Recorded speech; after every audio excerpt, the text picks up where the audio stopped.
தூய மத்திய எழுதிய நற்செய்தியிலிருந்து வாசகம்.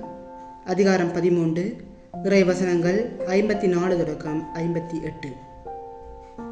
அக்காலத்தில் இயேசு சொந்த ஊருக்கு வந்து அங்குள்ள தொழுகை கூடங்களில் அவர்களுக்கு கற்பித்தார்.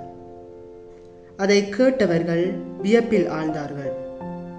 அவர்கள், எங்கிருந்து இந்த ஞானம் இவருக்கு வந்தது? எப்படி இந்த வல்ல செயல்களை செய்கின்றார்? இவர் தச்சனுடைய மகன் அல்லவா?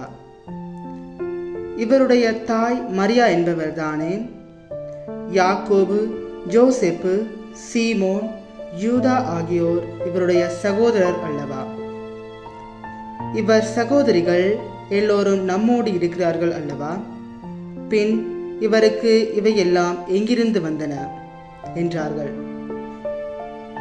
இவ்வாறு அவரை ஏற்றுக்கொள்ள அவர்கள் தயங்கினார்கள். இயேசு அவர்களிடம், நம் சொந்த ஊரிலும் வீட்டிலும் தவிர மற்றெங்கும் இறைவாக்கினர் மதிப்பு பெறுவர் என்றார். அவர்களுக்கு நம்பிக்கை இல்லாததால் அவர் அங்கு பல வல்ல செயல்களை செய்யவில்லை.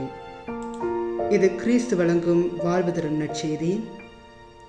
கிறிஸ்துவே உமக்கு புகழ்.